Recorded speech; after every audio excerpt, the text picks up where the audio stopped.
Assalamualaikum warahmatullahi wabarakatuh.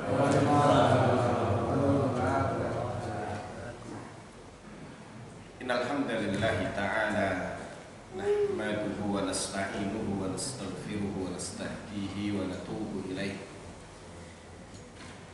wa na'udzu billahi min shururi anfusina wa min sayyiati a'malina.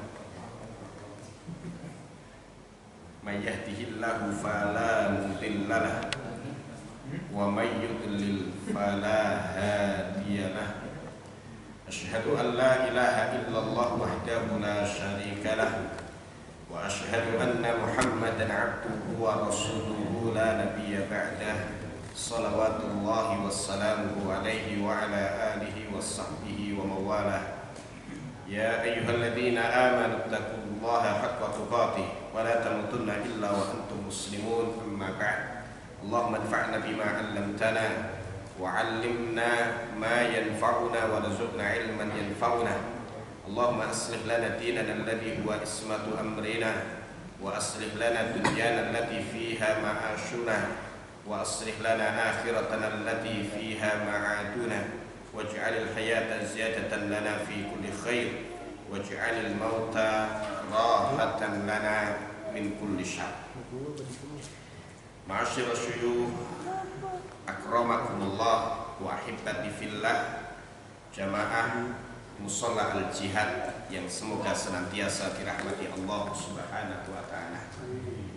Alhamdulillah bisa berjumpa lagi dalam kajian rutin malam Senin di pekan pertama dari setiap bulannya bersama dengan Fiqhul Adiyah wal Adhkar yang ditulis oleh Syaikhul Razak bin Abdul Muhsin Al-Badr ya. Semoga perjumpaan kita di malam hari ini adalah perjumpaan yang dirahmati ya. Perkumpulan kita adalah perkumpulan yang dilimpahi keberkahan dan termasuk orang-orang yang senantiasa didoakan oleh malaikat dengan kebaikan. Alhamdulillah kita sudah memasuki bulan Safar 1446 Hijriah dan bisa hadir di Mushola Al-Jihad lebih awal ya, walaupun ya, satu RT ikut semuanya bersama pasukan ya. Tadi sudah ngisi bensin dulu di pojokan Wisma Asri di bakso Titoti. Alhamdulillah ya. Alhamdulillah malam hari ini tema kita tentang Alhamdulillah ya. Tentang Alhamdulillah. Alhamdulillah disebutkan dalam Al-Quran sebanyak 13 kali atau di 13 tempat, dan kata alhamdu sendiri yang disebutkan dalam kitab ini di dalam Al-Quran ada di lebih 40 tempat yang menunjukkan keistimewaan ucapan alhamdulillahirabbil alamin ya, dan ucapan alhamdulillah yang dia bagian daripada zikirnya seorang hamba kepada Allah Subhanahu wa ta'ala. Bahkan di antara keistimewaan umat ini ya, yang disebutkan oleh Ibnul Qayyim rahimahullahu ta'ala dalam kitabnya Jala'ul Afham fi salati wassalami ala khairil anam.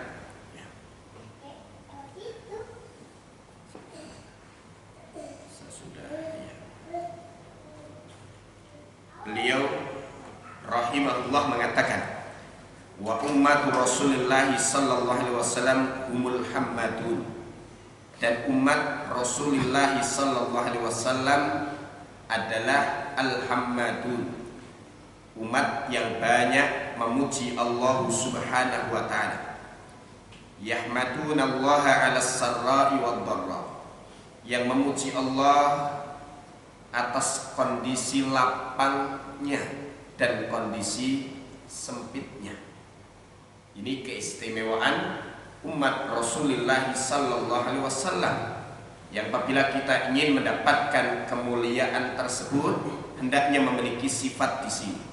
yaitu menjadi al-hammadun, orang-orang yang banyak memuji Allah Subhanahu wa taala, yaitu mereka yang memuji Allah Subhanahu wa taala dengan ucapan alhamdulillah walillahil hamd dan yang semisalnya atas kondisi lapang mereka dan kondisi sempit mereka,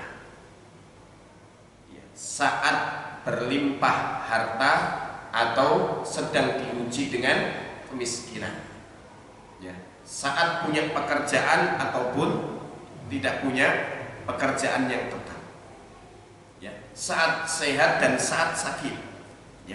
Wa sholatu ummatihi muftatahah bilhamdi, dan sholat umatnya itu dibuka dengan alhamdulillah, yaitu alhamdulillahi rabbil alamin dalam surat al-Fatihah.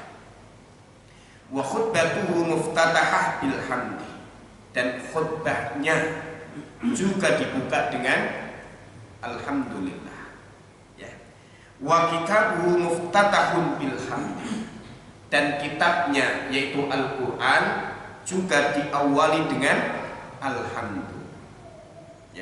Wa biyadihi liwa'ul hamdi yaumal qiyamah, dan di tangan Rasulullah sallallahu alaihi wasallam pada hari kiamat memegang liwa'ul hamdi, panji-panji pujian,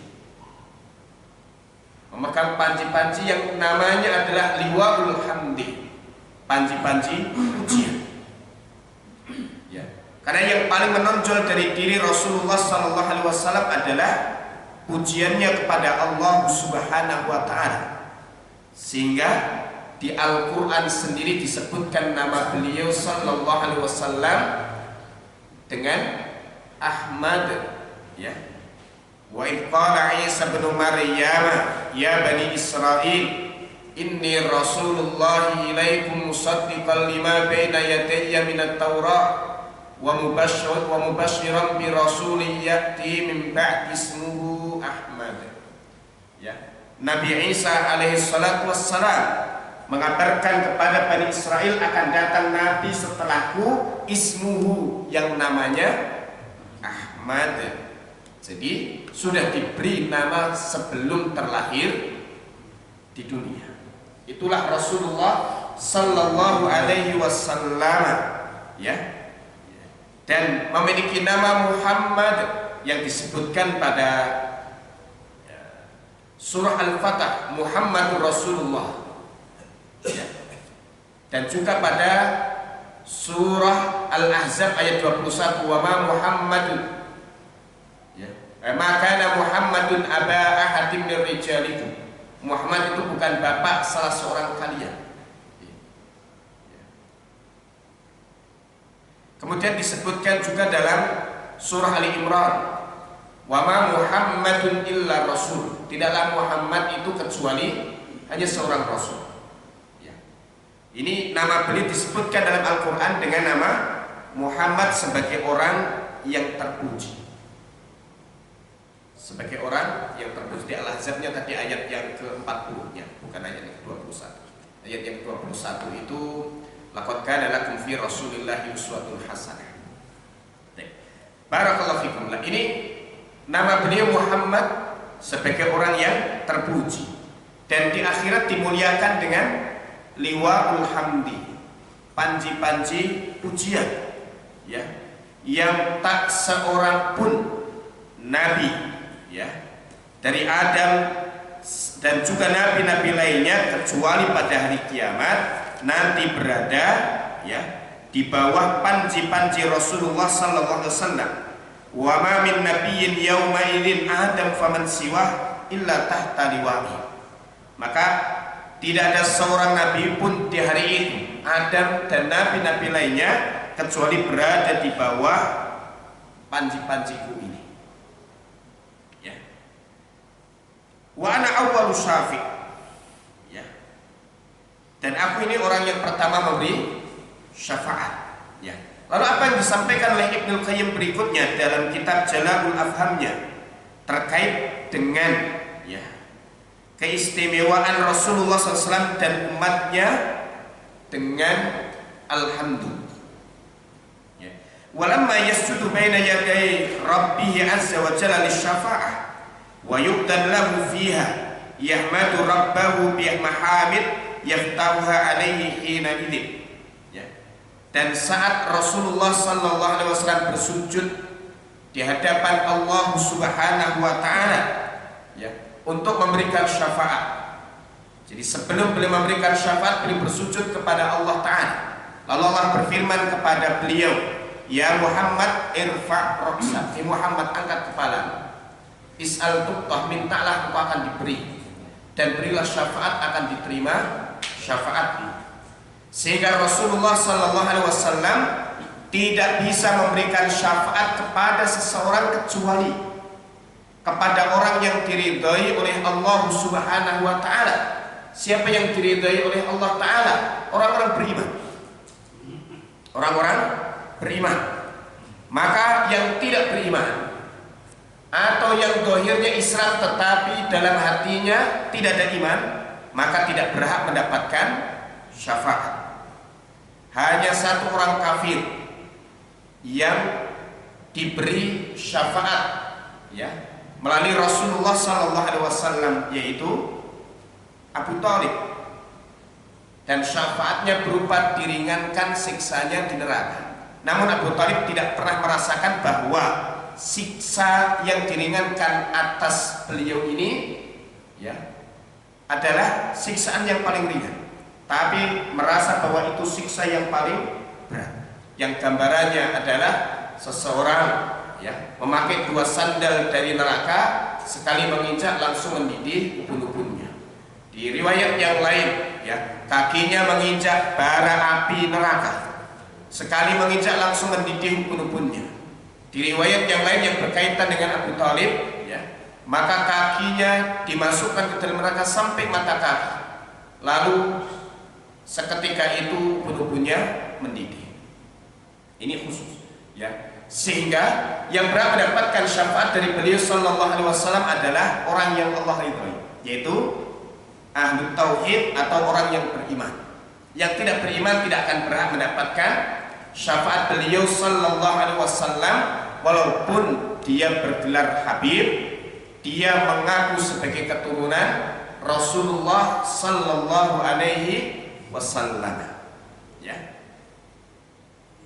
Jadi kemuliaan yang bergelar Habib itu terkait dengan keimanan, ya. Yang keimanan itulah yang membuat Rasulullah SAW mulia.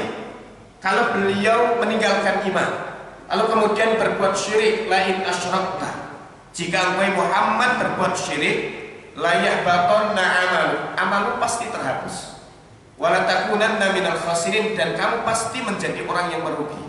Enggak mungkin tidak, ya. Kalau itu Rasulullah sallallahu alaihi wasallam, ya, kalau berbuat syirik maka diancam oleh Allah taala dan tidak diberi ampunan, maka yang selain beliau sallallahu alaihi wasallam, baik keturunan beliau atau yang mengaku keturunannya atau yang lainnya, maka lebih lagi untuk menjadi orang yang merugi apabila berbuat syirik, ya. Barakallahu fikum.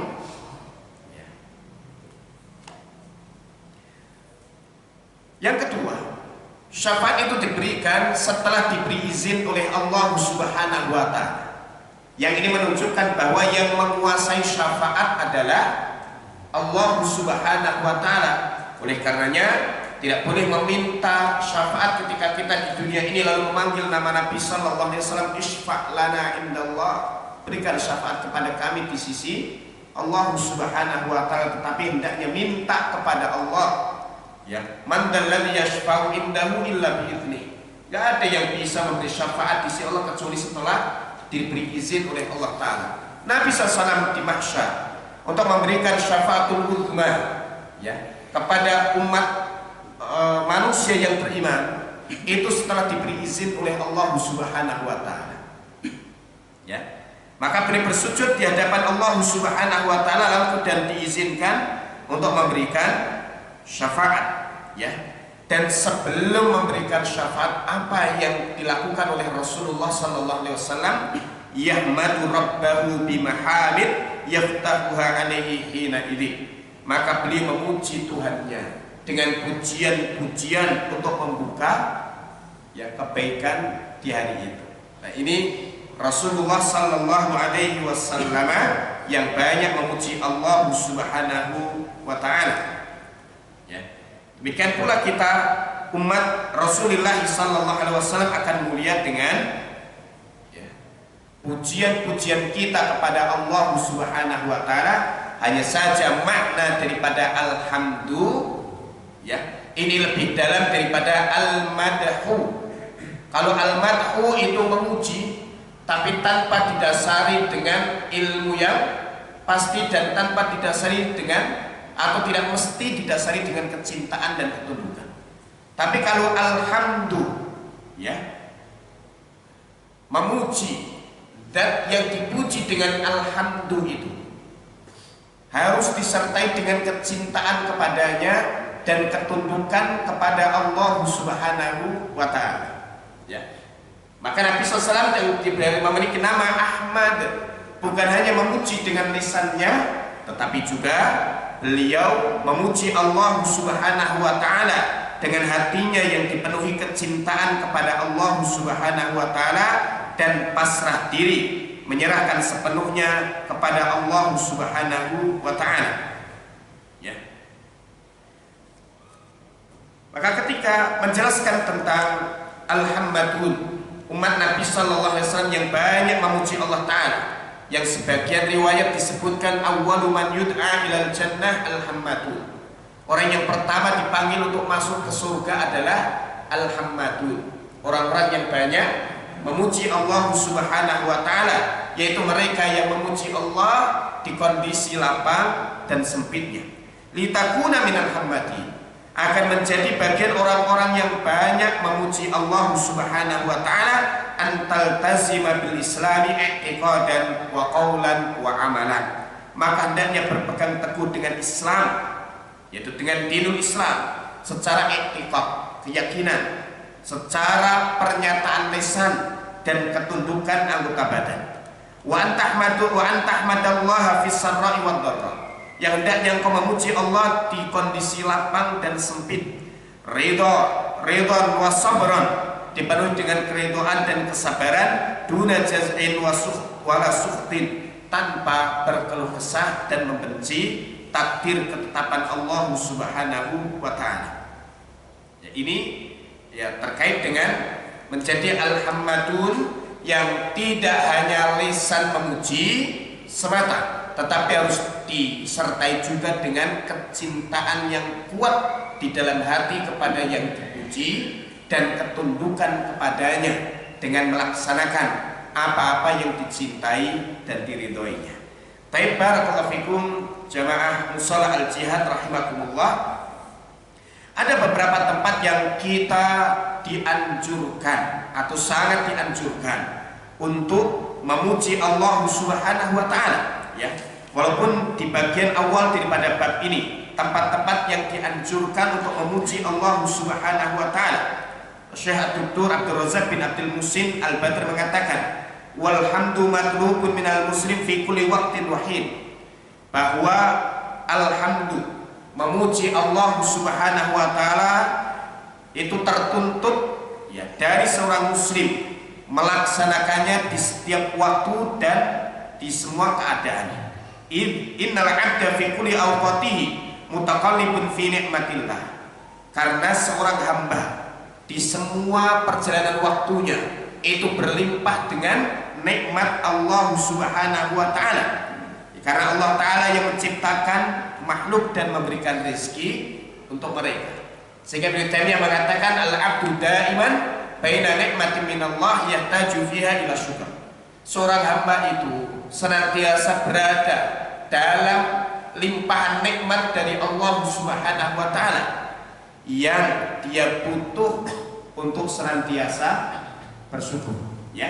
Dan setiap nikmat hendaknya direspon dengan memuji Allah Subhanahu wa taala. Maka memuji Allah taala itu dianjurkan dimanapun, kapanpun, dalam kondisi apapun. Bahkan ketika datang ke masjid, berjalan kaki, lisan memuji Allah taala dengan subhanallah walhamdulillah wa la ilaha illallah wallahu akbar, atau subhanallah wa bihamdih subhanallahil adzim, ya.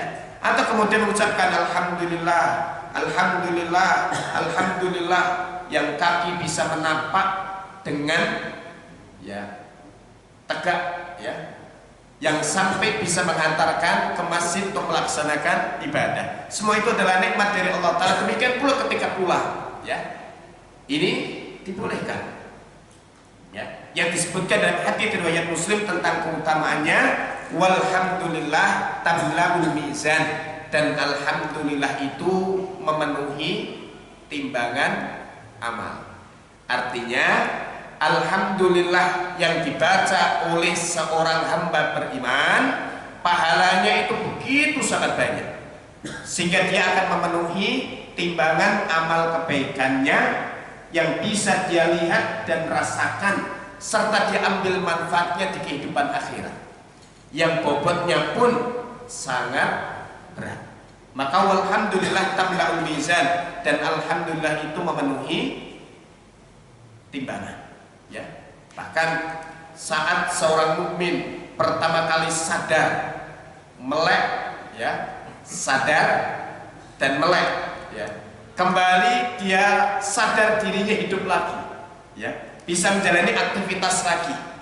Yang pertama diucapkan hendaknya, ya, alhamdulillahilladzi ahyana ba'dama amatana wa ilaihin nusyur. Ini begitu sangat istimewa, alhamdulillah.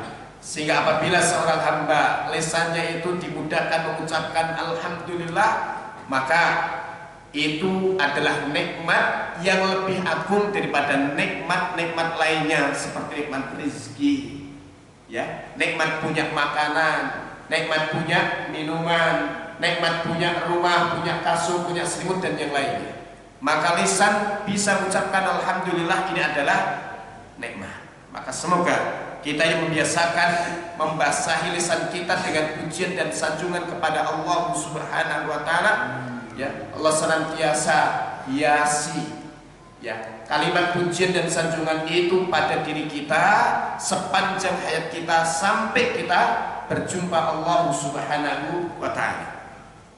Baik, barakallahu fikum. Namun ada beberapa tempat-tempat yang sangat dianjurkan untuk mengucapkan alhamdulillah. Di antaranya tadi adalah ketika bangun tidur, itu mengucapkan alhamdulillah.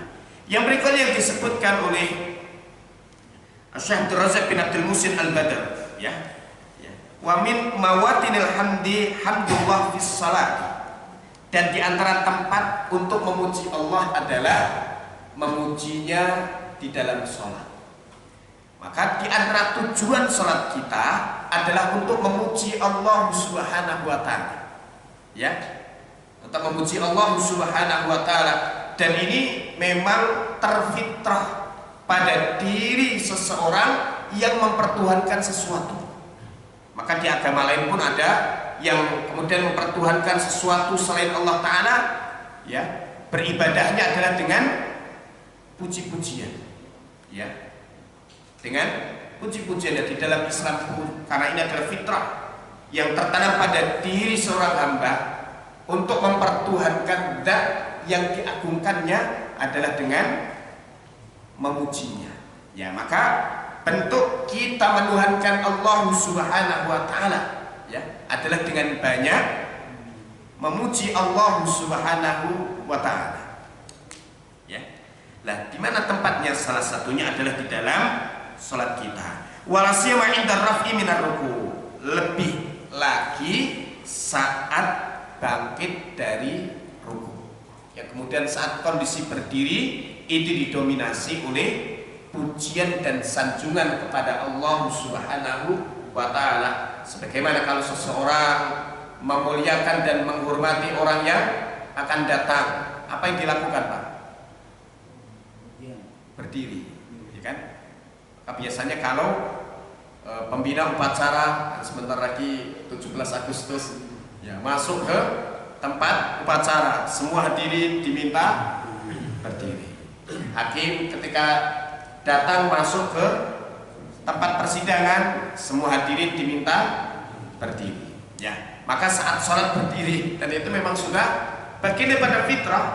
Ya, maka yang banyak dibaca adalah pujian dan sanjungan kepada Allah Subhanahu wa Ta'ala. Namun sebelum masuk pada bacaan bangkit dari ruku, ya, saat berdiri dari ruku, yang di bahasa kita lebih akrab dengan iktidal. Padahal iktidal itu bukan hanya saat berdiri saja, Pak. Lurus, tegak, lurus, bukan itu saja. Termasuk ruku atau dalam sujud itu juga iktidal dalam bahasa Arab. Tetapi diserap dalam bahasa kita yang kemudian istilahnya dipahami secara umum, kalau berdiri tegak setelah ruku, sebelum sujud, namanya iktidal. Ya.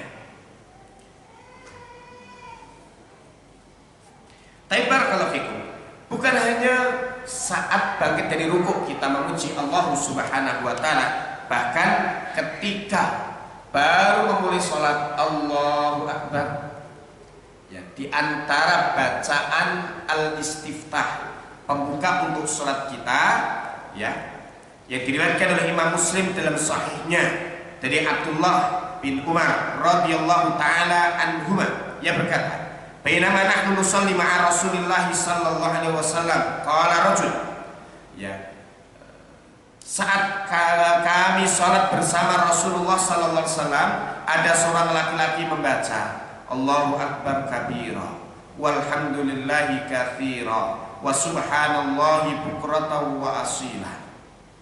Ya, sampai situ saja. Faqala Nabi sallallahu alaihi wasallam, ya, Nabi sallallahu alaihi wasallam bersabda, manil qail kada wa kada, siapakah yang membaca ini dan itu? Faqala rajul minal qaumi, faqala rajul minal qaum, ada seorang laki-laki dari satu kaum menjawab, ana qultuha ya Rasulullah, aku yang mengucapkan itu wahai Rasulullah. Qala, beliau bersabda, ajibtulah, aku sangat kagum dengan kalimat itu. Futihatlah abwabus sama, ya, ketika kalimat itu dibaca, maka pintu-pintu langit dibuka. Lalu Ibnu Umar berkata, fama taraktuha mundu sami'tu min Rasulullah SAW yaquluhunna, aku tidak pernah meninggalkan bacaan itu semenjak aku mendengarnya dari Rasulullah sallallahu alaihi wasallam. Dan ini adalah salah satu bacaan istiftah termasuk yang paling pendek. Dan doaul istiftah ini dianjurkan, ya, bukan rukun, hukumnya sunnah, dan sangat-sangat dianjurkan pada sholat fardu maupun sholat sunnah, sebagai imam maupun sebagai makmum, ya, kecuali kalau sudah masuk sholat imamnya membaca dengan jahar, tugasnya mendengarkan dan tidak membaca doaul istiftah. Ya, ada beberapa pilihan lain dari doaul istiftah, ya. Di antaranya adalah yang diriwayatkan dari Umar bin Khattab radhiyallahu taala anhu, yang beliau pernah membacanya dengan keras. Subhanakallahumma rabbana wa bihamdika wa tabarakasmuka wa ta'ala jadduka wa la ilaha ghairuka. Ini termasuk doa al-istiftah. Subhanakallahumma wa bihamdika wa tabarakasmuka wa ta'ala jadduka wa la ilaha ghairuk. Dan Imam Ahmad bin Hanbal yang termasuk meriwayatkan hadis ini, beliau sangat menyukai bacaan istiftah ini, ya. Dan di dalamnya pun juga ada wa bihamdika, segala puji bagi, ya. Ada pilihan lain, Allahumma ba'id baini wa baina khataayaya kama ba'adta bainal masyriqi wal maghrib, Allahumma naqqini min khataayaya kama yunaqqa thawbul abyadu minad danas, dan seterusnya. Ini diriwayatkan oleh Imam Bukhari dan Muslim, dan ini bacaan istiftah Rasulullah SAW di akhir hayat beliau, ya, termasuk yang sering beliau baca di akhir hayat beliau, ya. Dan kemudian ada bacaan lain atau pilihan lain, ya, wajhatu wajhani alladzi fatara samawati wal arda, dan seterusnya, dan ini cukup panjang, ya. Ada juga bacaan lain, Allahumma rabba Jibril wa Mikail wa Israfil fatiras samawati wal ardi alimul ghaibi wasyahadah anta tahkumu baina ibadika fima kanu fihi yakhtalifun ihdini lima ikhtalafa fihi minal haqqi bi'idhnik innaka tahdi man tasya'u ila siratal mustaqim. Ada yang hafal ini?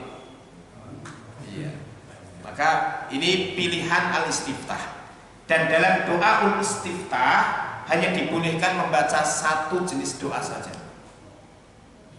Berbeda dengan rukuk dan sujud. Rukuk imamnya panjang, hafalnya apa? Subhana rabbiyal adzim, baca. Subhana rabbiyal adzim wa bihamdi. Subhanakallahumma rabbana wa bihamdika Allahumma firli. Subhun qudusun rabbil malaikati war ruh, dibaca semuanya. Tapi kalau al-istiftah pilih salah satunya. Ya, di antara istiftah itu ada bentuknya pujian. Termasuk tadi yang paling pendek, Allahu akbar kabira walhamdulillahi katsira wa subhanallahi bukratan wa asila. Insyaallah semuanya hafal. Ya. Makanya kalau buru-buru ya bacanya istiftah yang pendek. Dan keistimewaannya apa? Karena dibaca istiftah ini dibukakan pintu-pintu langit. Allahu akbar. Ini berarti dibukakan pintu-pintu rahmah dan Allah akan curahkan rahmatnya dengan sebab hamba tadi membaca kalimat tersebut. Lalu setelah membaca istiftah di rakaat pertama dianjurkan untuk membaca isti'adzah. A'udzu billahi minasyaitonir rajim. Dan ini dibaca hanya sekali di dalam sholat. Ya, hanya dibaca sekali saja Pak. Di rakaat pertama sebelum membaca Al-Fatihah. Nanti rakaat kedua tidak dibaca lagi. Ya. Karena ini untuk mengawali membaca Al-Qur'an. Bismillahirrahmanirrahim dan alhamdulillahirabbil alamin. Ar-Rahmanir-Rahim, Maliki Yaumiddin sampai akhir dari suratul Fatihah. Dan ini berisikan pujian dan sanjungan kepada Allah Subhanahu wa taala. Maka di dalam sholatul janazah ya, yang terdiri dari 4 takbir. Ya, dari 4 takbir. Setelah takbir pertama membaca suratul Fatihah diawali dengan isti'adzah tanpa istiftah. Kemudian di takbir yang kedua membaca sholawat. Di takbir setelah takbir yang ketiga baru membaca doa. Ya. Dan inti daripada sholatul janazah adalah mendoakan yang disolatkan. Ya. Maka bukan sepenuhnya kepentingan dari orang yang sholat. Ya. Dan sholat yang tidak ada rukuk dan sujudnya adalah sholat janazah. Yang tidak ada rukuk dan sujudnya, padahal sujud ini rukun utama sholat. Maka bisa disebutkan ini seperti separuh sholat. Sebenarnya sholat di sini lebih kuat kepada makna berdoa atau mendoakan orang yang meninggal dunia yang disolatkan. Setelah takbir yang ketiga baca doa. Setelah takbir yang keempat, yang dalam mazhab Syafi'i dianjurkan membaca doa. Dan bahkan catatan Imam An-Nawawi dalam Riyadhus Shalihin, ya, itu doanya panjang. Ya, doanya boleh panjang. Baru kemudian salam. Ya. Lalu fungsi daripada ya membaca Al-Fatihah dan sholawat adalah sebagai wasilah agar doa yang dibaca setelah takbir yang ketiga itu diijabah oleh Allah Ta'ala. Maka hendaknya diawali dengan pujian, dan pujiannya itu ada pada suratul Fatihah. Maka kalau ingin berdoa dan seseorang ingin memuji Allah Ta'ala, boleh dengan membaca suratul Fatihah ya, sebagai tawasul, bukan ngirim Al-Fatihah. Maka kami di Panti Asuhan Marhamah Rabbani biasanya ada yang datang bawa sedekah dan minta didoakan. Ya, karena yang minta didoakan kan macam-macam. Ada yang kemudian ngajinya sudah sering, bahkan ada juga yang belum ngaji ya. Maka keyakinan mereka bahwa suratul Fatihah itu istimewa ya, maka kami bertawasul, para santri mendoakan, kita bertawasul kepada Allah agar doa-doanya yang disebutkan ini diijabah oleh Allah Ta'ala. Kita membaca suratul Fatihah. Alhamdulillahirabbil alamin arrahmanirrahim maliki yaumiddin. Jadi mengawali doa dengan suratul Fatihah untuk memuji Allah Ta'ala, bertawassul dengannya dibolehkan. Yang tidak dibolehkan dalam catatan Syekh Utsaimin adalah sebelum mulai berdoa ya kita kirimkan surat Al-Fatihah pada fulan-fulan Al-Fatihah. Nah ini yang kemudian dikritisi karena ini tidak pernah dijalankan oleh ulama-ulama terdahulu. Tetapi kalau membaca suratul Fatihah sebagai wasilah untuk doa itu ada dalam suratul Janazah. Maka doa apabila tidak diawali dengan pujian kepada Allah dan salawat kepada Rasulullah SAW, maka dia akan terputus. Yang Nabi SAW kemudian menggelari orang yang doa tanpa diawali dengan pujian dan sanjungan dan salawat dengan orang yang terburu-buru berdoa, sehingga doanya terputus. Maka diawali dengan pujian, dan pujian itu bisa dalam wujud suratul Fatihah. Ini di dalam salat kita ya diawali dengan suratul Fatihah, dan kemudian dalam rukuk salah satu bacaan rukuk subhana rabbiyal azimi wa bihamdi, ada pujian juga. Maha suci Allah Tuhanku ya, subhana rabbiyal azim, maha suci Tuhanku zat yang maha agung, wa bihamdihi, dan pujian untuknya, Maka ketika membaca ini berarti dia bertasbih kepada Allah, mengagungkan Allah dan memujinya. Atau subhanakallahumma rabbana wa bihamdika Allahumma ighfir. Subhanaka, maha suci engkau, Allahumma, wahai Allah, rabbana, Tuhan kami, wa bihamdika, segala puji untukmu, Allahumma firli, ya Allah ampuni dosaku. Maka ini bacaan rukuk dan sujud ya. Kemudian yang lebih khusus lagi, yang kemudian diawali dengan ya pernyataan keistimewaan memuji Allah Subhanahu wa taala ya, yaitu saat bangkit dari rukuk, di mana imam membaca Sami Allahu liman hamidah kalau berjamaah. Kalau sendirian juga dianjurkan untuk membaca Sami Allahu liman hamidah ya. Disebutkan dalam Sahih Muslim dari Ali bin Abi Thalib radhiyallahu taala anhu yang berkata, "Kana Rasulullah sallallahu alaihi wasallam idza rafa'a ra'sah." Adalah Rasulullah SAW apabila mengangkat kepalanya dari rukuk, beliau membaca Sami Allahu liman hamidah ya. Sami Allahu liman hamidah. Artinya apa, Pak? Allah mendengar untuk orang yang memujinya. Artinya Allah mendengar untuk orang memujinya, Allah akan ijabah doa-doanya. Itu diantara makna atau kandungan maknanya ya. Lalu kemudian beliau membaca Rabbana lakal hamdu mil as-samawati wa mil al-ardi wa mil ma syi'ta min syai'in ba'd ya. Nanti dalam sholat jamaah ya, apabila imam membaca Sami Allahu liman hamidah faqulu Rabbana walakal hamd. Kalau imam membaca Sami Allahu liman hamidah, maka ucapkan oleh kalian wahai makmum Rabbana walakal hamd ya. Jadi mengucapkan Sami Allahu liman hamidah itu bagi orang yang sholat sendirian dan juga bagi imam. Adapun dalam sholat berjamaah, makmum tidak membaca Sami Allahu liman hamidah, tapi dia kemudian menjawab pernyataan informasi dari imam. Imam menginformasikan Allah mendengarkan bagi orang-orang yang memujinya ya. Allah akan berikan pahala yang besar, dan Allah akan ijabah serta beri untuknya hajat-hajatnya dan ijabah doa-doanya ya. Karena ya wa afdalud doa alhamdulillah, dan riwayat At-Tirmidzi, dan doa yang paling utama adalah alhamdulillah. Maka ketika imam menyatakan Allah mendengar untuk orang yang memujinya, berarti Allah akan mengabulkan apa-apa yang menjadi hajat-hajat dan kebutuhannya. maka kemudian merespon jamaah, termasuk imam juga membaca Rabbana walakal hamd.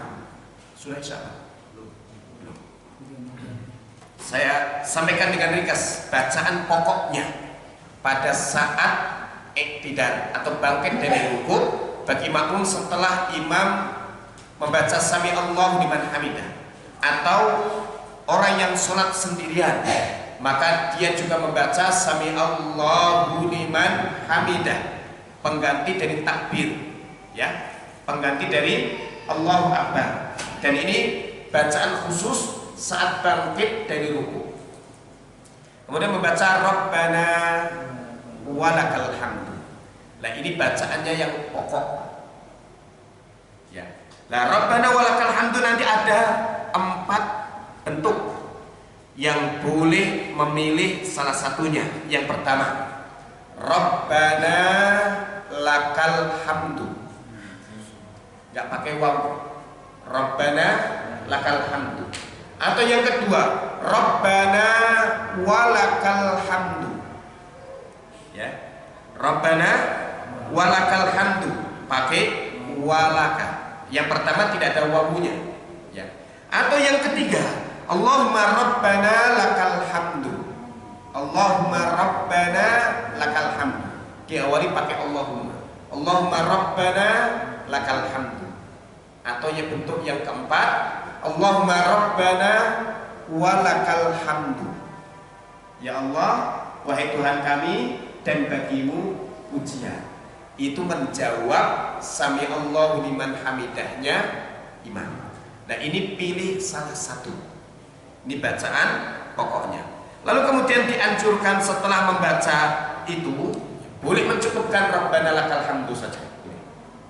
Kemudian Allahu Akbar sujud. Atau Rabbana walakal hamdu. Allahumma Rabbana lakal hamdu. Atau Allahumma Rabbana walakal hamdu. Ya. Lalu boleh juga ditambah dengan hamdan katsiran thayyiban mubarakan fi. Ya. Hamdan katsiran thayyiban mubarakan fi. Hadis dari Rifa'ah radhiyallahu taala anhu. Ya. Saat beliau membaca di belakang Nabi sallallahu alaihi wasallam dengan menambahkan hamdan katsiran thayyiban mubarakan fi. Selesai salat beliau bertanya, siapa yang membaca tadi? Ya. Sebelumnya diam, lalu Rifa'ah menjadi saya. Maka beliau kabarkan, aku lihat ada 30 malaikat lebih yang berlomba-lomba untuk mencatat kalimat yang diucapkan tadi. Sehingga ini menjadi takrir, ya, pembenaran bahwa ini salah satu bacaan sah yang dibaca ketika bangkit dari ruku. Taibar kalau fikum sudah masuk isya. Kita simak adzan dan nanti dilanjutkan sebentar saja setelah isya.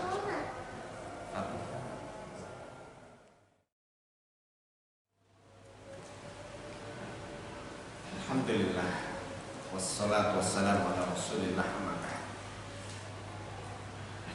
Setelah orang yang salat sendiri membaca sami Allahu liman hamidah, atau imam yang membaca sami Allahu liman hamidah, lalu imam dan makmum dan orang yang salat sendirian membaca Rabbana lakal hamdu atau Rabbana walakal hamdu atau Allahumma Rabbana lakal hamdu, atau yang keempat, bentuk yang keempat, Allahumma Rabbana walakal hamdu. Kemudian ruku boleh, kemudian sujud dibolehkan. Tapi kalau ingin menambah lagi supaya mendapatkan tambahan keutamaan, ada beberapa bacaan tambahan. Tadi hamdan katsiran thayyiban mubarakan fi. Ya. Dalilnya diriwayatkan oleh Imam Bukhari dalam sahihnya dari Rifa'ah. Rifa'ah ini laki-laki atau wanita? Laki-laki. Kalau di Indonesia Rifa'ah nama wanita. Rifa'ah bin Rafi' Az-Zuraqi radhiyallahu anhu berkata, "Kunna nusalli wara'an Nabi sallallahu alaihi wasallam, falamma rafa'a ra'sahu min ar-ruku'i qala." Kami salat di belakang Nabi sallallahu alaihi wasallam. Saat beliau mengangkat kepalanya dari ruku', beliau membaca sami Allahu liman hamidah. Ini salat jamaah. Lalu di belakang beliau ada laki-laki yang membaca Rabbana lakal hamdu hamdan katsiran thayyiban mubarakan fi. Ya. Selesai salat, beliau bertanya, "Manil mutakallim?" Siapa yang baca tadi? Yaitu bacaannya sampai terdengar kepada Nabi sallallahu alaihi wasallam. Qala, dia mengatakan, Rifa'ah mengatakan, "Ana, saya." Qala, beliau bersabda, "Qad ra'aitu bid'atan wa thalathina malaka." Aku melihat 30 lebih malaikat. Yaqtadirunaha ayyuhum yaktubuha awwal. Mereka berebut siapa yang pertama bisa mencatat kalimat itu. Ini menunjukkan sahnya membaca dengan tambahan hamdan katsiran thayyiban mubarakan fi. Kemudian tambahan berikutnya ya, bisa dengan Allahumma rabbana lakal hamdu atau rabbana walakal hamdu. Tambah mil as-samawati wa mil al-ardi wa mil ama bainahuma wa mil ama syi'ta min syai'in ba'd. Ini yang umumnya kita belajar sholat di waktu kecil pakai redaksi lengkap ini. Ya. Boleh juga diringkas yang bagian awal saja Rabbana walakal hamdu boleh, tapi ditambah lagi mil as-samawati wal ardh. Ya. Sepenuh langit dan sepenuh bumi. Maka akan mendapatkan pahala berharap sebanyak itu. Ya. Atau kemudian yang lebih panjang lagi, ya. Setelah Rabbana lakal hamdu, ya. Mil'us samawati wal ardi wa mil'u ma syi'ta min syai'in ba'd ahlats tsana'i wal majd. Ahaqqu ma qala al-'abdu wa kulluna lana 'abdun. Allahumma la mani'a lima a'taita wa la mu'tiya lima mana'ta wa la yanfa'u dzal jaddi minkal jadd. Ini yang paling panjang, ya. Sudahlah, yang paling panjang ini diriwayatkan Imam Muslim. Ya, tapi ini hadis, ya. Dan ini ajaran Rasulullah sallallahu alaihi wasallam. Kalau nggak kita hafalkan dan kita amalkan, lama-lama ini asing, mati di tengah-tengah kita.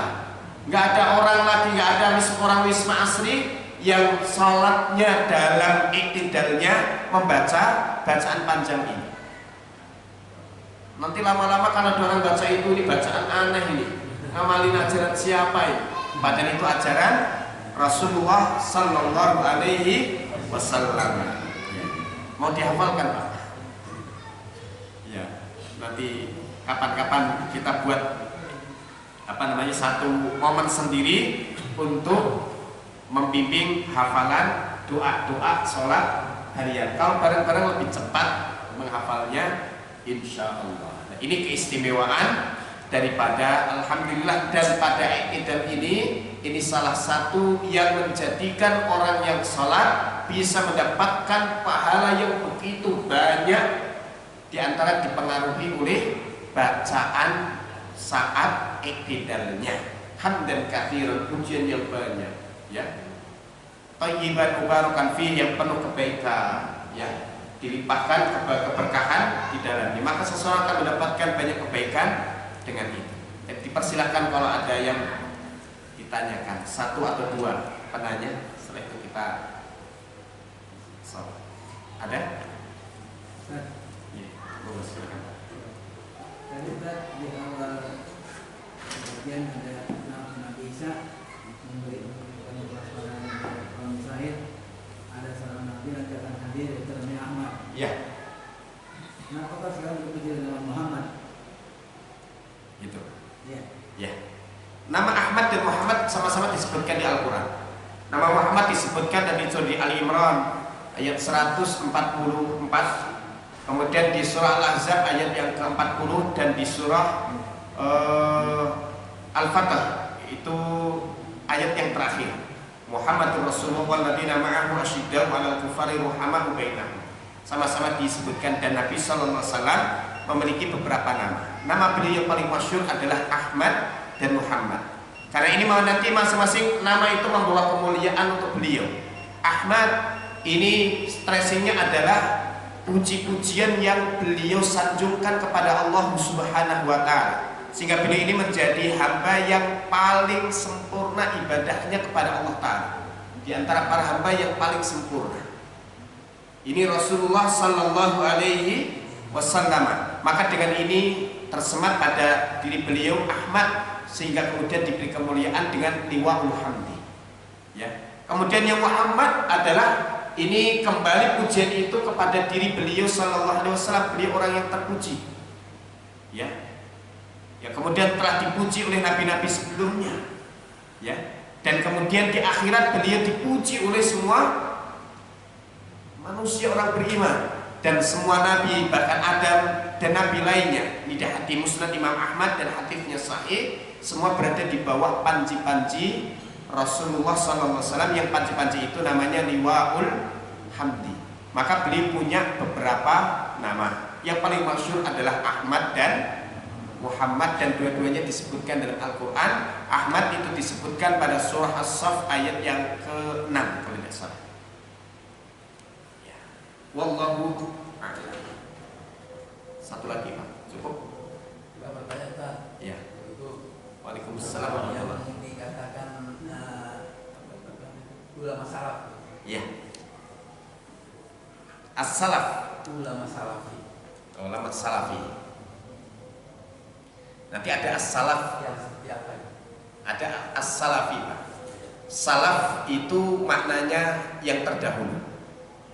Ya. Itu lawannya khalaf. Maka nanti ada ulama salaf, itu ulama terdahulu. Ada yang membatasi di kalangan sahabat saja. Ada yang membatasi sahabat dan tabi'in. Ada yang membatasi sahabat dan tabi'in serta tabi'ut tabi'in, 3 abad pertama. Ya, termasuk ulama madhab, yaitu bagian daripada mereka. Yang secara bahasa adalah yang terdahulu. Lawannya khalaf. Khalaf itu yang belakang. Ya, seperti yang hidup di zaman sekarang, Syekh Yusuf Qaradawi, Syekh bin Baz, Syekh Ibnu Utsaimin, kemudian Imam Asy-Syanqiti, ya. Maka itu ulama-ulama khalaf belakangan. Ya, itu lawan. Jadi kalau disebut dengan salaf itu terdahulu, kalau ulama salaf jadi ulama-ulama yang terdahulu. Ya, kemudian yang disebut, yang dimaksud dengan as-salafi, yaitu kata salaf kemudian dikasih ya nisbah di belakangnya, ya as-salafi, ya, yang kemudian banyak diklaim saya salafi. Salafiyun itu orang yang menisbatkan dirinya kepada orang salaf terdahulu, artinya dia jadi pengikut ulama-ulama salaf terdahulu. Lah as-salaf, ya, ini nanti yang sudah masuk dalam istilah khusus, ya, terminologi khusus nanti semakna dengan Ahlus Sunnah wal Jamaah.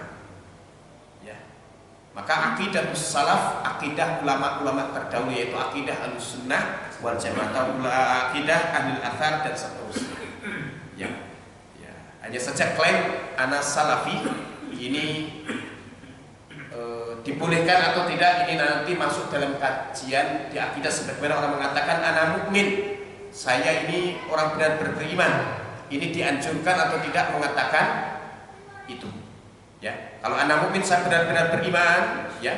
Nanti kalau dia mengatakan saya benar-benar beriman, mengamalkan semua cabang-cabang keimanan, bahwa saya imannya ini benar-benar dan sempurna, maka tidak boleh mengatakan ini. Ya. Tapi kalau yang dimaksud anak mukmin adalah orang yang beriman dengan iman yang pokok, yang menunjukkan saya bukan kafir, maka dibolehkan.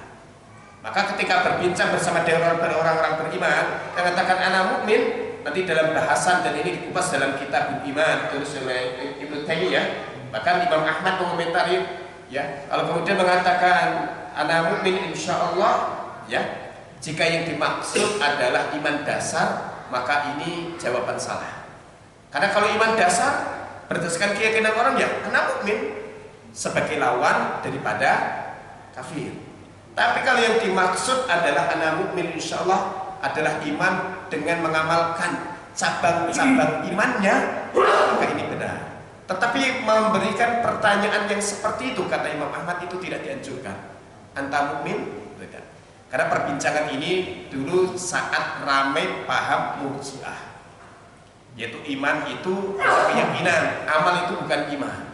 Maka kalau mengatakan saya beriman padahal belum mengamal apa-apa, ya, ini menunjukkan bahwa iman hanya keyakinan, bukan amal. Nah, itu dulu jadikan sebagai dalih oleh beberapa pemikir-pemikir yang nyeleneh, sehingga kemudian dibatasi pernyataan-pernyataan ini. Tapi yang di hati disebutkan kul amantu billah. Katakan amantu billah, aku beriman kepada Allah. Jadi dengan kalimat fi'il, bukan kalimat isim. Kalau kalimat isim itu mengandung makna pasti. Tapi kalau kalimat fi'il itu aktif.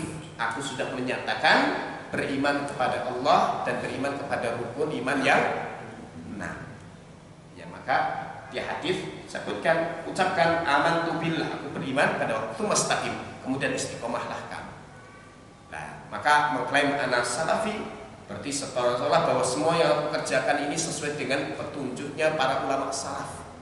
Ini bisa pernyataan yang nanti tanda kutip berbahaya untuk dia, apalagi kalau menyatakan itu bahwa akidahku benar-benar lurus, ya, ibadahku benar-benar ya 100% dan seterusnya, maka ini bahaya. Tapi kalau apa yang aku pelajari dari Islam, maka aku mengikuti apa yang diajarkan oleh para ulama terdahulu. Saya tidak ngarang sendiri, saya tidak ambil hadis lalu saya pahami sendiri, tidak, tapi saya ikut apa yang dipahami oleh ulama-ulama terdahulu, termasuk ulama madhab yang 4. Maka semua ulama madhab yang 4, masadir tasyrik, yang sumber syariatnya adalah perkataan sahabat. Semua menyatakan itu.